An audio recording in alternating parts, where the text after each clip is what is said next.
Bem-vindas e bem-vindos ao É Apenas Fumaça, onde se fala sobre a sociedade com quem quer falar sobre ela. Eu sou o Ricardo Ribeiro.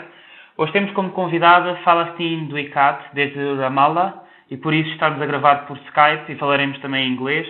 A Falastine é ativista palestiniana envolvida na campanha Ahed Tamimi, Libertem a Família Tamimi. Bem-vinda. Welcome to É Apenas Fumaça, Falastine. Thank you for having me, Ricardo. Ben Henry Wright wrote in his piece, Ahed Tamimi has become the symbol of a new generation of Palestinian resistance, published in The Nation. Please don't make Ahed a hero. Heroes, when they are Palestinian, end up dead or behind bars. Let her be a kid. Fight to set her free, so that one day she can be an ordinary woman in an ordinary land. Can you describe who's Ahed Tamimi and what happened during the night of the 19th of December last year, less than 2 months ago? Well, Ahed is an average Palestinian kid, really. A Palestinian child who happened to grow under occupation like all Palestinian children in a village that chose to resist against occupation and illegal settlements, and that was where she grew up, and by default, that shaped her personality. What happened on the night of the 19th when she was arrested is that earlier that day, her cousin Muhammad was shot in the head, and he was very critically injured and was operated on in a very critical surgery. He luckily survived, but they had to remove parts of his skull. When Ahed knew the news, she collapsed and she started crying. And that's why when the soldiers tried to storm their house, and what you see in the video that went very viral is Ahed trying to stop the soldiers from entering their house, where they wanted to strategically position themselves to shoot more Palestinian kids who were demonstrating in the village. And what happened that day is that her mother, Ahed Tamimi, documented what happened on video, which went super viral, and that caused a wave of incitement. That video hit the Israeli mainstream media and caused a big political and hate campaign against Ahed and Nariman and all of the Tamimi family, really, which basically resulted that night in the Israeli military forces to storm their night in the middle of the night and go and arrest Ahed, and then arrest her mother the following day after she went to check on her at the local police station. Mm-hmm. So Nariman is Ahed's mother. The journalist Ben Henry Wright, in the same piece I was quoting a minute ago, said 2 Fridays ago, 1 week before Ahed chased the soldiers from her yard, it was her cousin Mohammed, one of her little brother's closest friends. A soldier shot him in the face. The bullet, rubber coated, but a bullet nonetheless, lodged in his skull. A week later, he was still in medically induced coma.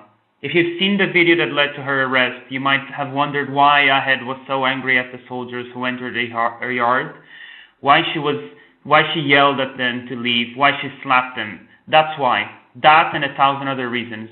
Her uncle and her cousin killed, her mother shot in the leg and on crutches for most of a year, her parents and her brother taken from her for months at a time, and never a night's rest without the possibility that she might wake, as she did early Tuesday morning, as she did so many times before, to soldiers at the door, in her house, in her room, there to take someone away. Is this violence and oppression normal for Palestinians?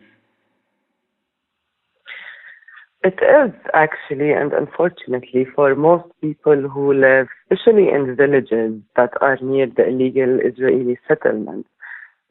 This kind of violence is very usual, especially in villages that choose to peacefully protest against those settlements that are built on their land. It's sad to say, but this is the case of most of the Palestinian villages around here. People grow up in terror, and that's because the Israeli apartheid system is built deliberately to protect settlers who live in illegal settlements. And that means that Palestinians who live in nearby villages and towns have to pay for that. Their homes are constantly stormed by Israeli military.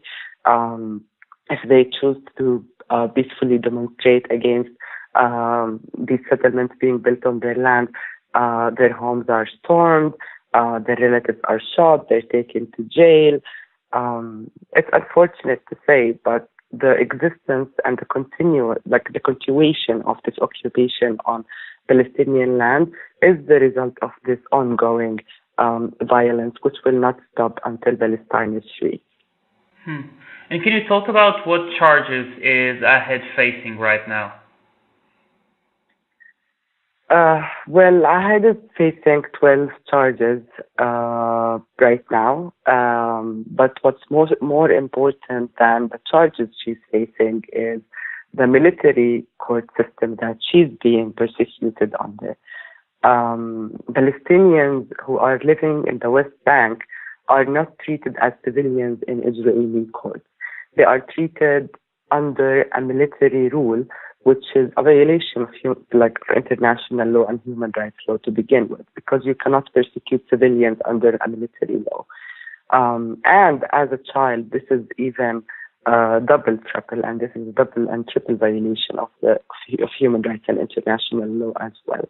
And that's why not just Ahed, but so many other Palestinian children are put in dark prison cells and persecuted in Israeli military courts just for as much as protesting or voicing their opposition against the occupation, or demonstrating on the streets, or posting on Facebook. I had the charges that are directed against her are literally all about her demonstrating and taking the street and voicing her opinions against the occupation. And so is her mom. Her mom was literally arrested just because she documented that video of the soldiers trying to storm their house and shoot Palestinian children from their front yard. All of these things are considered illegal under the Israeli military law. And so many innocent people and non-violent activists are taken every day to prison because of these charges that have no ground and no legality and shouldn't be. It's just absolutely suppression of their freedom to express themselves, to take the street, to demonstrate peacefully for their cause and their people. Mm-hmm. Well, one of the charges that Ahed is also being prosecuted on is on stone throwing. And stone throwing in Israeli law can lead to 20 years in jail. Is it possible that she is imprisoned for several years? Well, the legal case that we have now, and based on what the lawyer said, sadly, she can possibly go to jail up to 9 years unless the world really intervenes and puts pressure on the Israeli military court to let her go. Because she was charged with a total of 12 charges, including incitement, including yelling at a soldier, and allegedly including throwing stones as well. Mm-hmm. So the Israeli court also ruled very recently, actually, to keep Ahed Tamimi jailed until the end of the trial. What is your comment on that? Well, this is a legal precedent, really. They never gave an open check, especially for a child to be in prison until the end of the legal proceeding. And this is only a proof that Ahed is in prison because of a political hate campaign that the Israeli media and the Israeli politicians are launching against Ahed. There are no legal grounds, really, for keeping her in prison until the end of the legal proceeding. And if anything, this proves that the only goal of this is to lock Ahed down and keep her in prison, just to make an example of her to other Palestinian children or even adults, that if you choose to resist the occupation, if you are as much as to raise your voice to call for the freedom of your people, this is where you will end up being. I think, it's important to note also that Ahed Tamimi is now 17 years old, but she was arrested when she was 16. According to Defense for Children International, since 2000, at least 8,000 Palestinian children have been arrested and prosecuted in the Israeli military detention system. And around 500 to 700 Palestinian children are arrested, detained, and prosecuted each year. The majority of Palestinian child detainees are charged with throwing stones, and 3 out of 4 experienced physical violence during arrest, transfer, and interrogation. Can you talk about this, the fact that children in Palestine are being prosecuted by the hundreds or thousands every year, sorry? Well, this is like, there is so much to say about that, of course. But if you look at the systematic approach of the Israeli military system, it is the whole military system and the whole military court and military rule system is built in order to crush Palestinians. And they don't even want Palestinians to grow up before they crush them.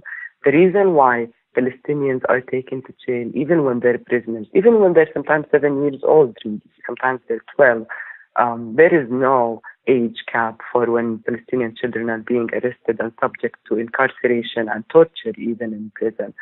And the main reason for that is that this current Israeli apartheid system and occupation system aims to crush Palestinians and crush their spirit.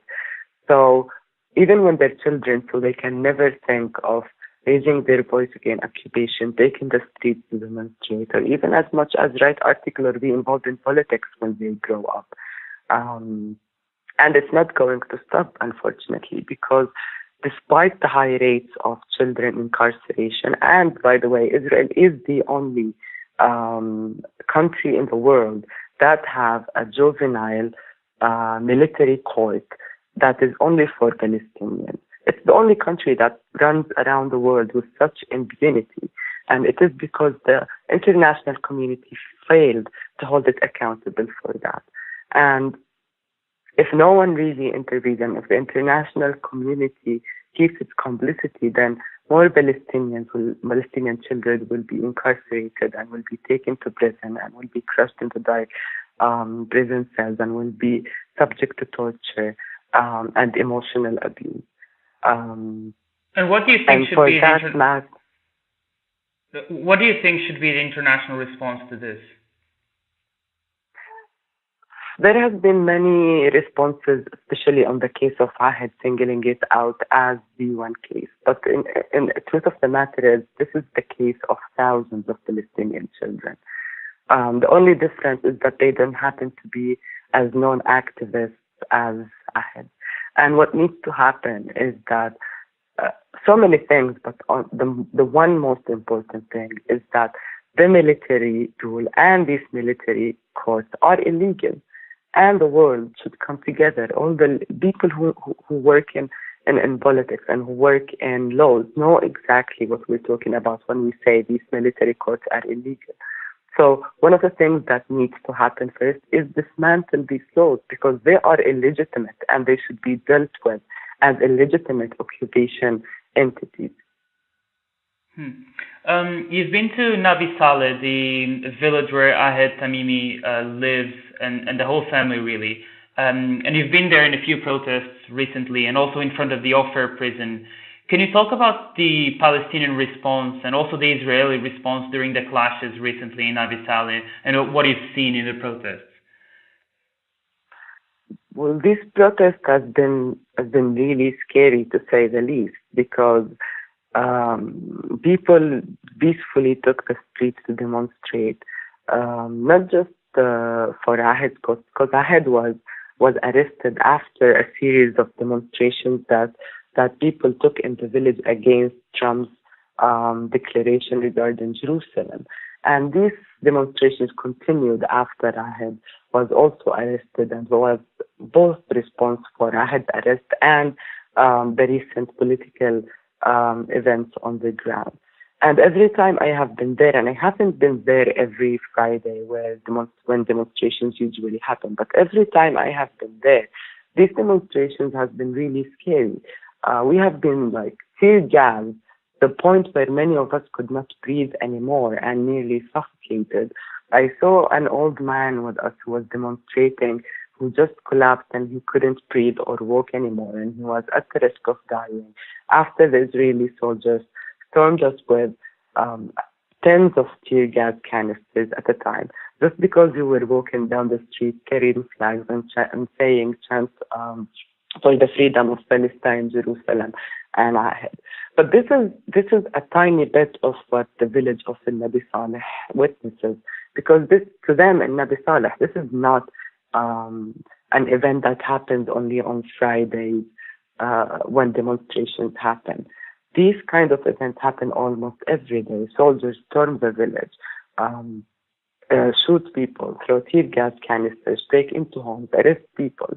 And just a couple of days ago, both settlers and soldiers went into the village under the cover of the night, and they wrote graffitis on the walls of the village calling for the death of Ahed and all the Tamimis.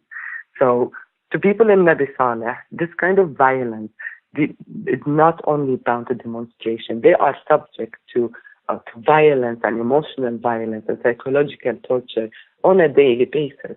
There is a gate at the entrance of the village that the Israeli military controls, and whenever they want to lock everyone down in the village and they cannot leave, they just close that gate and no one can leave the village anymore. So people in Nabi Saleh are technically prisoners of the Israeli occupation and their neighboring settlement Halalish that they've been protesting for years now.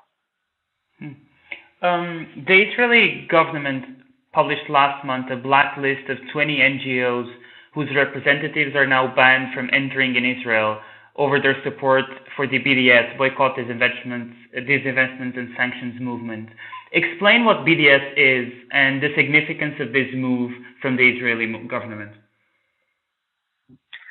BDS is a Palestinian civil society-led movement that is calling for the boycott of Israeli products, divestment from all companies that are complicit in the Israeli occupation, and down the road hoping getting the international community to put sanctions on Israel to hold it accountable for violations of Palestinian rights until the three main Palestinian rights are achieved.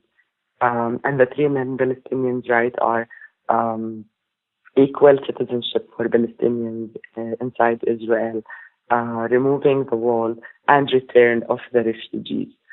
And this movement has been launched was launched in 2005. And ever since, after launching the BDS call, so many allies and friends and people of conscience and freedom fighters and activists around the world picked the call and started supporting it by calling for boycotting Israeli products or divesting from companies that are complicit in Israeli occupation. The movement has witnessed a huge expansion in the last 12 years since it was launched, to the degree that Israel started to see it as an existential threat to Zionism and its Zionist project. Now, the recent list that was published is not a new move or the first move. In fact, what happened is that the Israeli lobby all over the world managed to pressure a few countries to pass laws that legalize BDS. And this is an indicator of how threatened they feel from this people-powered movement that is absolutely led by Palestinians here and activists around the world who are calling for justice. And this last move that they have done, publishing the list of these organizations that support BDS, is nothing but one last desperate move to silence and threaten and terrorize people who support BDS, and telling them that, yes, you want to support BDS, you want to support Palestinian rights, but we are watching you. We know what you are doing, we know what you are up to, and we will not allow you into the country. And they're actually trying to make that legal by passing laws that basically persecute organizations that support BDS, and even persecute BDS activists personally by not allowing them into the country. So this last move, or this last list, is nothing but one more desperate move from the Israeli government trying to suffocate the BDS movement or terrorize people who are trying to work on it and be part of this freedom movement that Palestinians started. Asad Rehman, executive director of War once, one of the NGOs blacklisted, wrote in The Guardian that the BDS blacklist is straight out of apartheid. Do you agree with that? Yes, I mean, definitely. The only I mean, this is the thing. This kind of blacklist is just an extension of the Israeli apartheid out of Palestine or out of the territories that they can geographically control. And that's the thing. The reason why the Israeli government is really worried or mad about the BDS movement is that for the first time there is a Palestine strong movement that is out of geographical Palestine and out of the territories that they can geographically control under military law, and they can't crush people and imprison them and take them to jail whenever they want. And but still, these kind of reactions, these kind of lists, these kind of laws that they are trying to pass is nothing but an extension of the internal apartheid system that they are implementing on the ground. They are just trying to take it to the next level globally in many different ways. Este foi mais um episódio do É Apenas Fumaça, onde se fala sobre a sociedade com quem quer falar sobre ela. Thank you so much, Falastine. O É Apenas Fumaça é produzido por Bernardo Afonso, Frederico Raposo, Maria Almeida, Pedro Zuzarte, Pedro Santos, Sofia Rocha, Tomás Pereira e por mim, Ricardo Ribeiro. A música é dos Lotus Fever. Ouçam mais episódios em apenasfumaca.pt ou no iTunes, SoundCloud, YouTube, Comunidade Cultura e Arte, RUM, Rádio Universitária do Minho e também noutras aplicações de podcasts. Até já!